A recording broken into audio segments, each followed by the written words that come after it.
Quiero comenzar, vamos a empezar las cartas de la epístola de San Juan para que ustedes vayan abriendo sus Biblias ahí. No es el Evangelio de San Juan como me equivoqué la semana pasada, sino que es las epístolas, las cartas. Están casi en las últimas antes de llegar al Apocalipsis, casi por ahí está, para que usted lo vaya teniendo ahí, lo ponga en sus manos, ya lo tenga ahí presente. Amén. Vamos a estar leyendo durante estos 3 miércoles seguidos el capítulo 1, el capítulo 2 después y el capítulo 3. Amén. Pero quiero comenzar con una pregunta retórica para cada uno de ustedes. ¿Conoce usted a Jesús? Levante la mano. ¿Conoce usted a Jesús? ¿Sí? Amén. Algunos dijeron amén, otros levantaron la mano. Esto me da a mí la pauta para hacer la segunda pregunta. Gracias.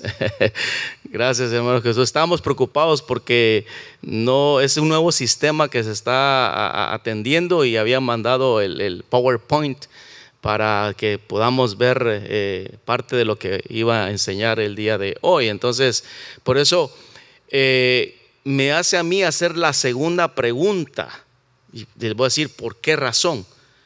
¿Verdaderamente usted conoce a Jesús? Me alegra mucho la respuesta. Amén. Porque en algún momento dado en el libro de Mateo, no vamos a estudiar sobre Mateo, pero en un pasaje bíblico encontré este versículo que me llamó la atención de nuestro Señor Jesucristo, porque Él es el que hace la pregunta a sus discípulos. Mateo 16, 13 al 17, ahí lo pueden ver, no sé, aquí se llama mucho mejor. Dice: viniendo Jesús a la región de Cesarea de Filipo, preguntó a sus discípulos diciendo: ¿quién dicen los hombres que es el Hijo del Hombre? Ponga atención a esa pregunta, porque les está haciendo una pregunta a ellos de qué piensan los demás. Diferencia, ¿sí? Entonces ellos dijeron: bueno, unos piensan que tú eres Juan el Bautista, otros piensan que tú eres Elías, y otros piensan que tú eres Jeremías. Recuerde, Juan el Bautista es el que abrió el campo para que el Señor llegara, ¿sí? Muy probablemente Juan el Bautista ya haya muerto en ese entonces, porque recuerden eso, que al tiempo que el Señor comienza su ministerio, Juan el Bautista es decapitado, ¿sí?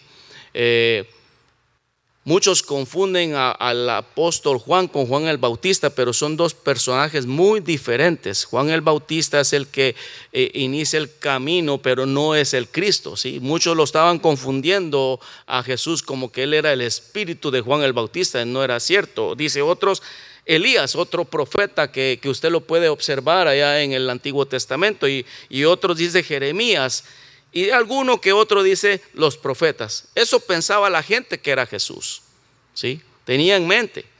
Entonces les dijo, ya la pregunta la cambia y se la dice directamente a cada uno de los discípulos que están ahí en ese momento, y le dice: ¿y vosotros quién decís que soy yo? En otras palabras, ¿me conocen? ¿Qué piensan ustedes quién soy yo? ¿Qué piensan?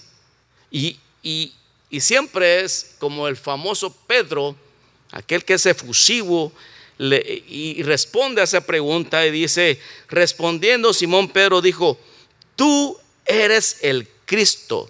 En el griego es Christos, que significa ungido, el Hijo del Dios viviente. Entonces le respondió Jesús: bienaventurado eres. Bienaventurado significa 3 veces dichoso. Simón, hijo de Jonás, era Pedro, porque no te lo reveló carne ni sangre, sino por mi Padre que está en los cielos. ¿Por qué es que hacía yo la pregunta en un principio: ¿conoce usted a Jesús? Porque muchas personas hoy en día dicen conocer a Jesús, pero lo conocen a veces porque les hizo un milagro, lo conocen porque murió en la cruz del Calvario. Algunos lo tienen como un amuleto de la buena suerte y lo llevan a todos lados en el carro prendido en el espejo. Otros dicen, lo tengo ahí en la Biblia, en Salmo 23, abierta la Biblia a la par de mi cama para que los espíritus se salgan. Pero realmente Jesús, o sea, no es el tipo de que nosotros lo conocemos así. Es más que eso. Es más que eso. Entonces, ¿por qué es que el apóstol Juan escribe estas 3 cartas?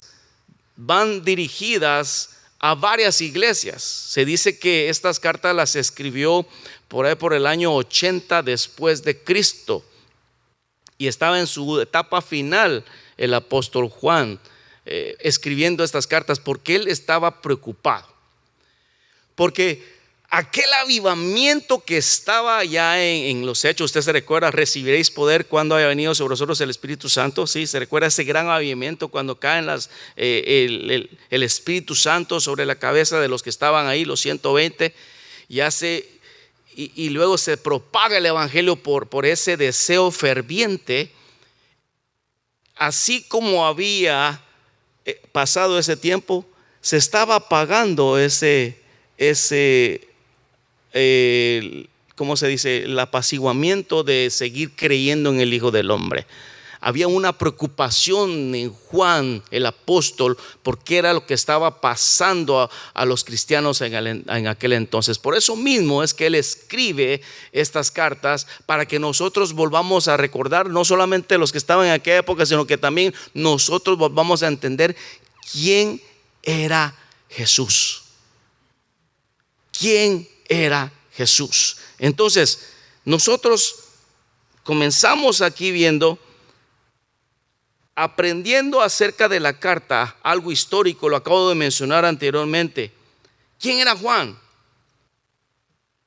El apóstol Juan era uno de los discípulos más jóvenes que tenía el Señor Jesús. Es aquel joven que está junto a María al pie de la cruz del Calvario, y Jesús le dice, aún estando ahí en su etapa dolorosa, le dice: hijo, no porque fuera su hijo de sangre, sino que para encargarle a su mamá, he ahí tu madre.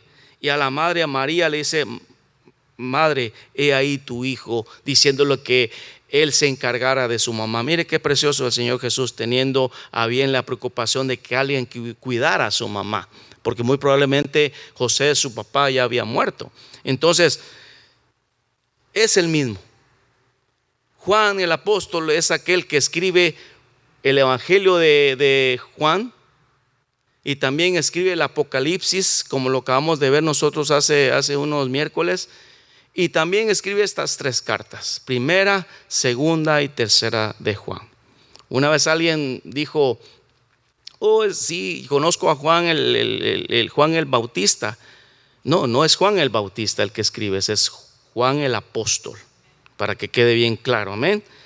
¿Y a quién va dirigida esta carta y por qué? Les acabo de mencionar, el propósito de la Juan era dar ánimo y fortaleza a los creyentes de aquella época, porque se encontraban en las iglesias en Éfeso. Recuerdan que Éfeso es mencionado en el Apocalipsis también, la iglesia de Éfeso, y está al lado oeste. Hoy en día se conoce como Turquía. Ya lo mencionamos cuando estábamos aprendiendo lo que es Apocalipsis. No está dirigida a una iglesia, sino a varias iglesias. Otra de las razones por las que escribe la carta es porque los cristianos titubeaban, no tenían seguridad de la fe, porque aquellos milagros que muchas de las personas lo habían visto caminando con el Señor, pues hoy había una generación nueva que solamente hablándoles a ellos estaban. Los milagros ocurrieron hace muchos años, y de eso queremos hablarles, pero ellos no estaban viendo. Es como la generación que murió en el desierto con el pueblo de Israel. Había nacido otra nueva generación que no había visto los grandes milagros que el Señor había hecho con el pueblo de Israel en el desierto. Pues de esa manera también habían otros cristianos que hoy en día, bueno, ¿quién era Cristo? Entonces, el apóstol Juan comienza con una carta bien preciosa.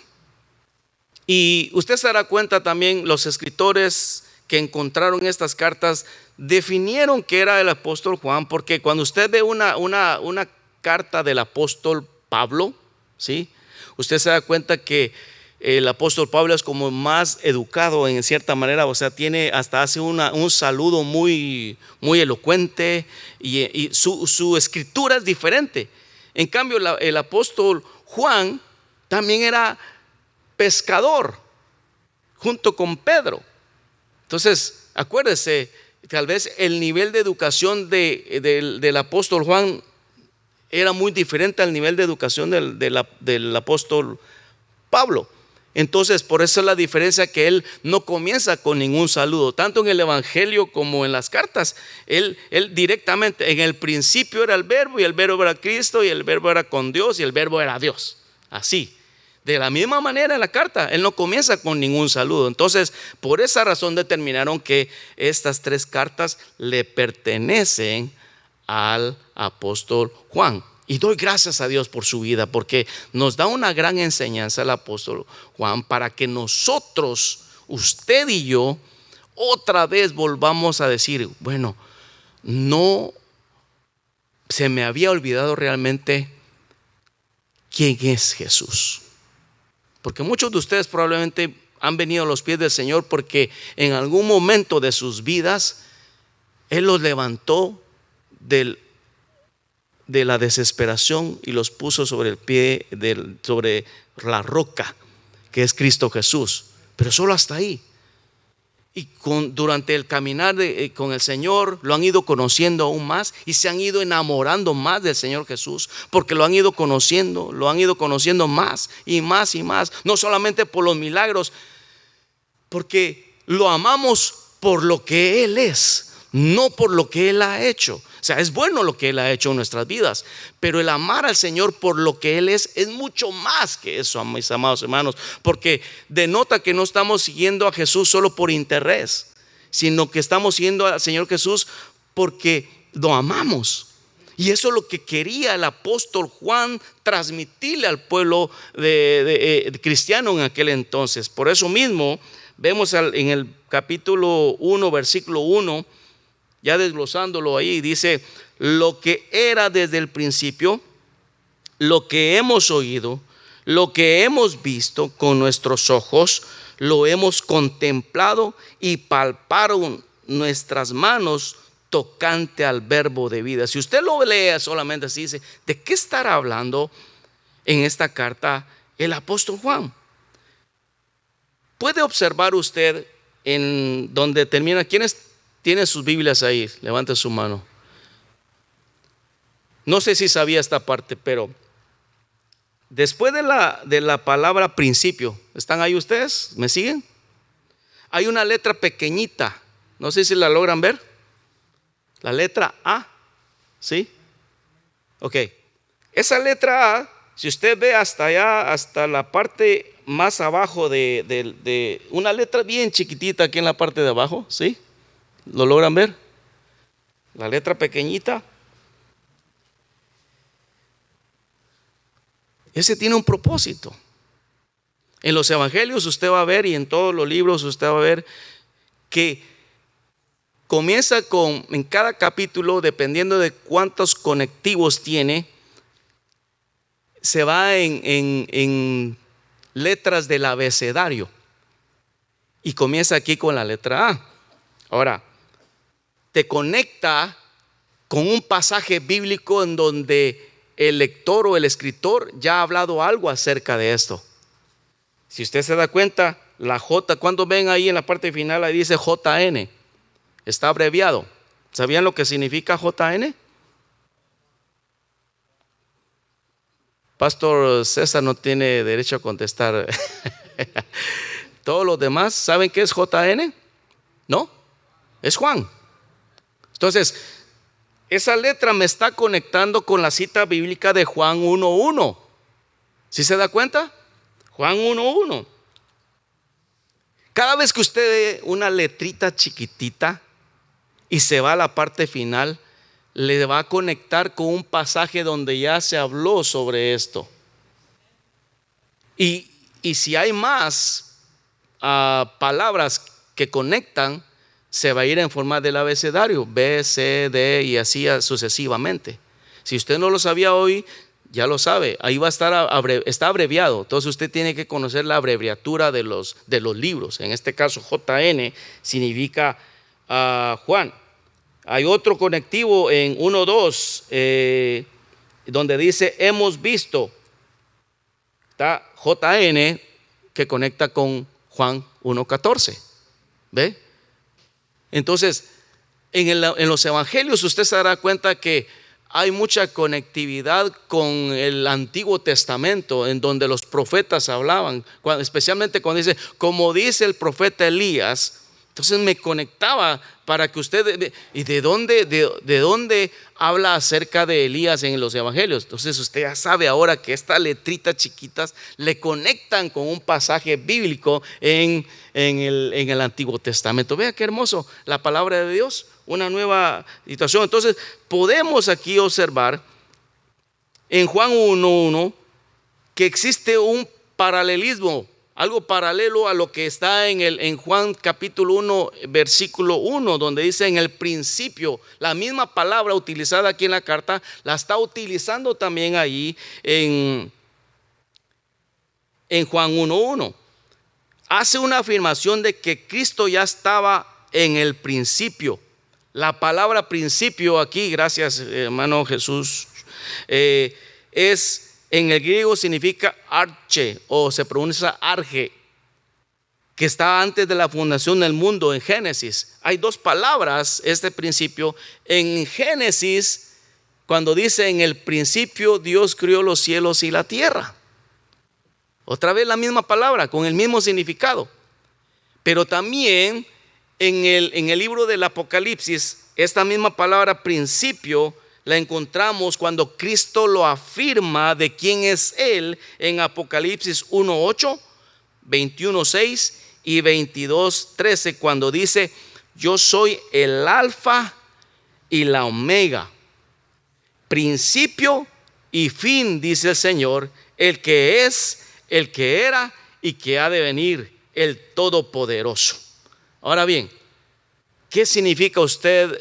Al principio usted podrá decir, ¿qué es el alfa? ¿Qué es la omega? ¿Sabía usted algo al respecto de esto? El alfa es la primera letra del abecedario griego. Puedes ponerlo ahí, hermano Jesús. No sé si está ahí la parte siguiente, para que ustedes denoten un poquito. No sé si está, hermano Jesús. Ahí está, eso, gracias. Vean ahí, ese es el alfabeto griego, para que podamos entender nosotros lo que el Señor Jesús le está diciendo en Apocalipsis cuando dice: yo soy el alfa. Ve ahí la letra A, alfa, si se pronuncia la primera letra del abecedario griego, alfa. Yo soy la omega. Ve en la parte de atrás, la última, omega. No termina como nosotros solemos terminar en el abecedario español, que es en Z, ¿sí? Este es el abecedario griego.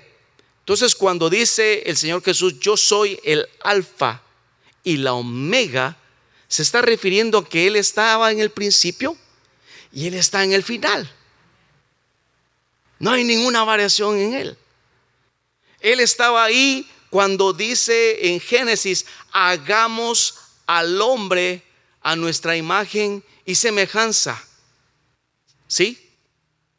Porque la palabra hagamos en término plural, no en singular. Porque si hubiera dicho haré al hombre, está hablando en forma personal, Dios. Pero Él dice hagamos al hombre a nuestra imagen. Ya la Trinidad se estaba moviendo en un principio: Padre, Hijo y Espíritu Santo. Entonces, por eso cuando nos vamos otra vez a la carta y dice ahí lo que era desde el principio, está hablando de Cristo mismo. Lo que hemos oído, veamos, dice, enfatiza también en este versículo la eternidad de Jesús. Oh, aquel que un día recibió a Cristo como Salvador, si es nuevito en la fe. Oh, por ese lado yo no lo conocía así, que Él es eterno. Hoy lo estoy conociendo. Él es eterno. ¿Por qué razón? Porque Él es el alfa y Él es la omega, principio y fin. Ahora sí está entendiendo la palabra alfa y omega. Por ello lo menciona en 3 veces en el Apocalipsis. Y dice, enfatiza eso también, pero puede observar las demás frases en el mismo versículo. Dice, lo que hemos oído, lo que hemos visto, hemos contemplado y palpado en nuestras manos. Me encanta la humildad que Juan utiliza ahí al referirse a sus amigos y hermanos en Cristo, sus discípulos. Él no dice lo que vi yo, lo que palpé yo, no. Él está echando en cuenta a los discípulos en ese aspecto, porque sabe una cosa, cuando dice ahí, está incluyendo a todos los apóstoles que tuvieron el gran privilegio de caminar con Jesús en su ministerio. Ellos fueron, la siguiente por favor hermano, no está, creo yo que siendo testigos oculares, oyeron sus enseñanzas. Y en Hechos capítulo 4 verso 20 dice, no podemos dejar de decir lo que hemos visto. Había un deseo ferviente de los discípulos de seguir testificando lo que habían visto en Jesús. No solamente ellos habían visto sus milagros, ellos también habían oído. Siguiente hermano Jesús, por favor. Dice, vieron los milagros, dice Juan capítulo 1 y 14 dice, y aquel verbo fue hecho carne, refiriéndose al Señor, y habitó entre nosotros, y vimos su gloria, gloria como el unigénito del Padre, lleno de gracia y de verdad. ¿Sabía usted que si el Señor Jesús no pudo haber venido de una forma como se puede decir como Dios, porque si caeríamos muertos en su resplandor? Él tuvo que hacerse humano como nosotros, solamente que sin mancha, para poder habitar entre nosotros. ¿No lo ve usted tan glorioso eso? Amén. Que Él se tuvo que hacer humano para caminar entre nosotros. Por eso dice, y aquel verbo fue hecho carne. Primera Juan 4:14 dice, nosotros hemos visto y testificamos que el Padre ha enviado al Hijo, el Salvador del mundo, reconociendo la soberanía de nuestro Señor Jesús. Tuvieron también el privilegio de palpar con sus manos al Salvador del mundo. Dice Lucas capítulo 24 al 39, dice, cuando le dice el Señor después de haber resucitado, mirad mis manos y mis pies, que yo mismo soy. Palpad, ved, porque un espíritu no tiene carne ni huesos, como veis que yo tengo. Es el Señor Jesús al cual el apóstol Juan está hablando en el primer versículo. Dice Juan capítulo 20, 27, dice, luego dijo a Tomás, usted conoce la historia cuando Tomás no había querido creer que él era el que había resucitado. Luego dijo a Tomás, pon aquí tu dedo y mira mis manos, y acerca tu mano, métela en mi costado, y no seas incrédulo, sino creyente.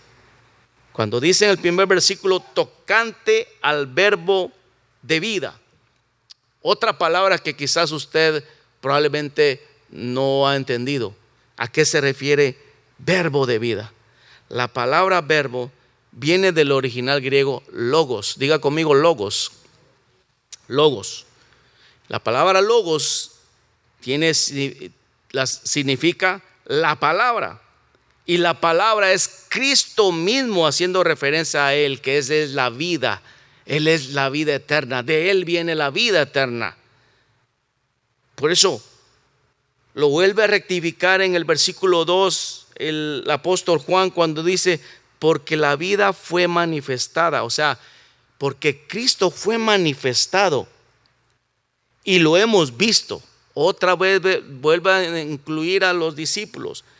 Y testificamos y anunciamos la vida eterna, la cual estaba con el Padre y se nos manifestó a nosotros. La palabra vida que se menciona aquí, otra vez, amados hermanos, es una referencia clara a Jesús, el autor y consumador de la fe, habiendo venido para traernos vida eterna. Entonces ahora, el apóstol Juan está animando al pueblo cristiano de que el pueblo al cual ellos están adorando no es solamente un simple Jesús que hizo milagros en el pasado, sino que Él es el que estaba en el principio, Él es el que está en el final. Él no es un ser creado como dicen algunas religiones, no, Él es creador. Entonces cuando nosotros se nos recuerda eso, oh, por ese lado yo no lo había visto. Por ese lado yo suponía que quizás el Señor, pues algún día me dijeron que Él era un profeta y que probablemente Él no había resucitado, en fin. Pero ahora entendemos que Él es el creador. Él es el mismo para recordarme a mí. También no solamente eso, sino que de nuevo Juan está mencionando las experiencias con Jesús. Yo me puedo imaginar, amado hermano, cómo el apóstol Juan está hablando de todo lo que él pudo haber visto. Un jovencito, amados hermanos, aquel jovencito que estaba emocionado con ver los milagros, vio al cojo caminar, vio a Lázaro salir de la tumba después de 4 días, y todas esas vivencias las está plasmando en una carta diciéndole: hey, a Él es el que estamos sirviendo. No es cualquier persona a la que estamos sirviendo. Hey, recapacita, porque amados hermanos, de repente cuando llegamos ya 5 años en el ministerio, 10 años en el ministerio, como que ya las cosas solo las hacemos mecánicamente, pero no nos damos cuenta que al que estamos sirviendo es al mismo Dios todopoderoso, el creador del universo. A Él es el que estamos sirviendo. Entonces Juan está emocionado de decirle: lo que hemos visto, lo que hemos testificado, os anunciamos. A Él es el que yo le estoy diciendo que estamos adorando. Esta vida eterna estaba con el Padre, pero ahora era manifestada en la carne, en su Hijo. Veamos lo que dice Juan capítulo 5. Yo sé que después lo va a ver el pastor que va a estar dando esta plática, pero dice: y este es el testimonio, que Dios nos ha dado vida eterna, y esta vida eterna está en su Hijo.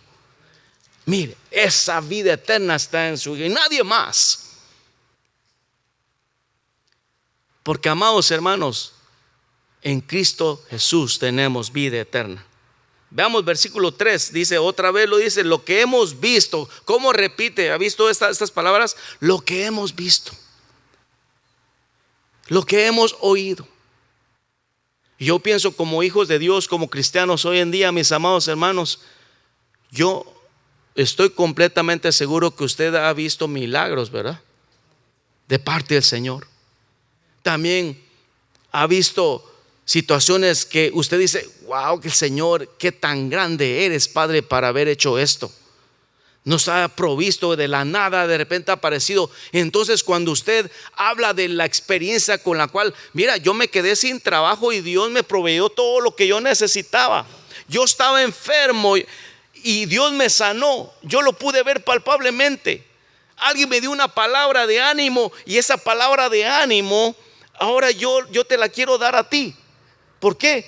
Porque nos volvemos cada uno como testimonios vivientes. Y cuando nos volvemos testimonios vivientes, testificamos de aquel que hizo el milagro en nuestras vidas. No nos quedamos callados, ¿sí? Admiro mucho cuando el pastor César dice: donde quiera que va, él da la palabra de Dios. Y así somos todos nosotros, ¿sí? Aprovechamos cualquier situación, y quizás la misma situación que está pasando esta persona la pasamos nosotros. Y entonces Juan quiere decirle: mira, lo que yo vi de Él, estoy testificándole ahora. Dice versículo 3: lo que hemos visto y oído, a eso anunciamos, para que también vosotros tengáis comunión con nosotros. Y nuestra comunión verdadera es con el Padre y con su Hijo Jesucristo. ¿Qué significa eso? Bueno, Juan le dice, de esta manera ustedes se mantendrán unidos a nosotros en un mismo sentir. Amado hermano, aquel que conoce de la palabra de Dios, aquel que recuérdase cuando cae el derramamiento del Espíritu Santo, había algo clave en ellos. Estaban unánimes juntos, en un mismo sentir. ¿Qué pasaría si aquí en este grupo de este lado, hablaran de otra manera a través de Cristo? Y en medio, pues yo pienso que Cristo era de otra manera. Y en este lado, yo pienso que Jesús era esto. Y no nos pusiéramos de acuerdo. Cada quien con sus creencias. Como está el mundo hoy en día, cada quien con sus creencias. Imagínense que no hubiera esa unidad. Y lo que quiere el apóstol Juan es decir, así como nosotros, no quiero que nosotros tengamos comunión entre nosotros, de lo mismo que nosotros hablamos, también nosotros tengamos comunión. Dice, la comunión que él estaba gozando y que animaba a los cristianos a hacerlo, verdaderamente es con el Padre y con su Hijo Jesucristo. La palabra comunión se refiere principalmente a tener una relación íntima y participativa mutua con el Padre a través de Jesucristo, lo que no estaba pasando en aquellos días. Ya los cristianos ya se estaban apartando. Vea hoy en día, de la pandemia, muchos se apartaron del evangelio. Otros se quedaron en casa conociendo otro tipo de religiones, escuchando palabras erróneas. Se estaban alimentando bien, pero ahora empezaron a dudar. Hoy en día, amados hermanos, yo noto una frialdad espiritual en muchas iglesias, pero prefieren estar en un concierto o prefieren estar en otro lado, menos aquí alabando y glorificando el nombre del Señor. Tener comunión. Versículo 4 dice, estas cosas os escribimos para que vuestro gozo sea cumplido. Podemos observar aquí, amados hermanos, el propósito por el cual el apóstol Juan escribe esta epístola.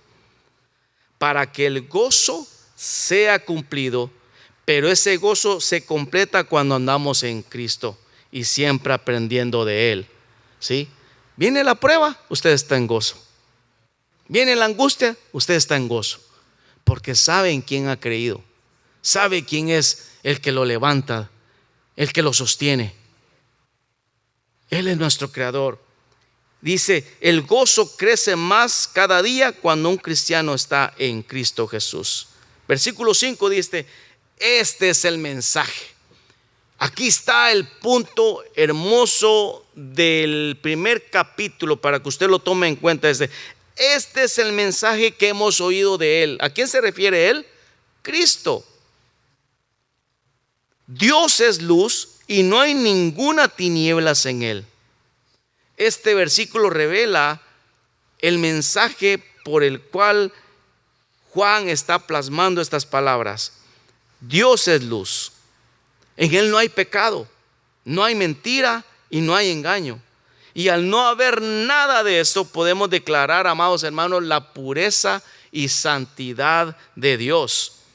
El hombre hoy en día, amados hermanos, necesita de esa luz para caminar en el mundo lleno de tinieblas. Hoy en día el mundo está lleno de tinieblas, pero si nosotros caminamos con Cristo Jesús, andamos en la luz. Andamos en la luz porque Dios es luz.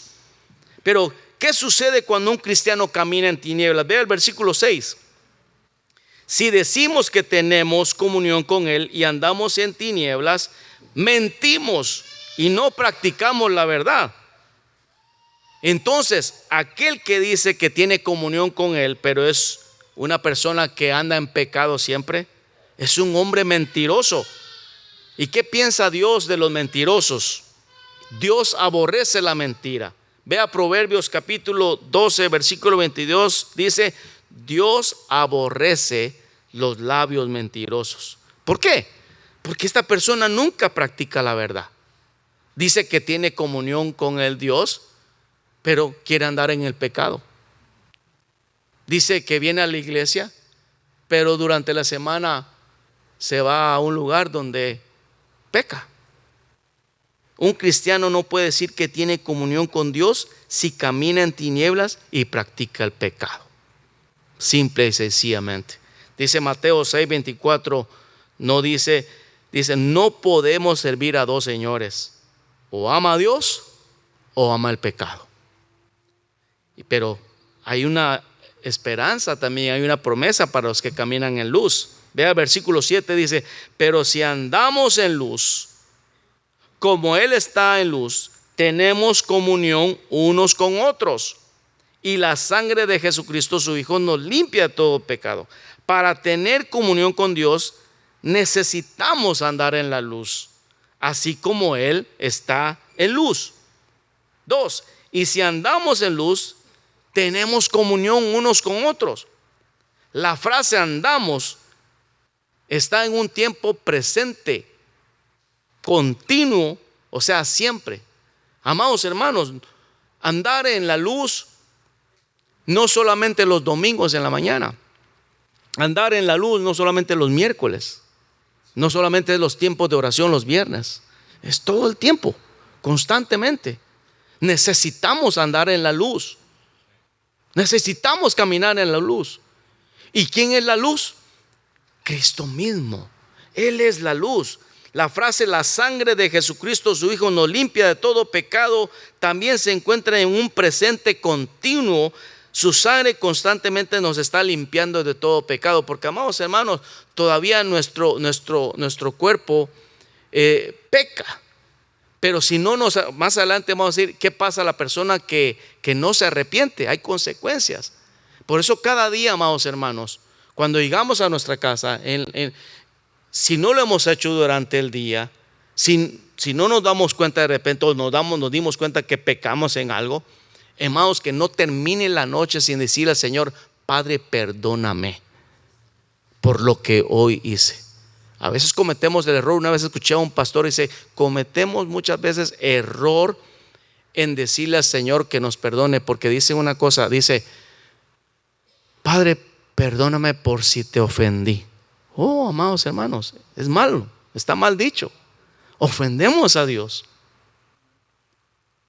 Cometemos errores cada cierto tiempo, porque nuestro cuerpo todavía es corruptible, pero cuando vengamos y nuestro cuerpo sea transformado para gloria eterna, nuestros cuerpos van a ser glorificados, en donde ya el pecado ya desapareció. ¿Qué sucede cuando un cristiano dice que no peca? Ay, cuidadito para aquellos de nosotros que decimos: yo no peco. Dice: si decimos que no tenemos pecado, nos engañamos a nosotros mismos y la verdad no está en nosotros. Vea qué tremendo. Se engaña a sí mismo. ¿Ha visto usted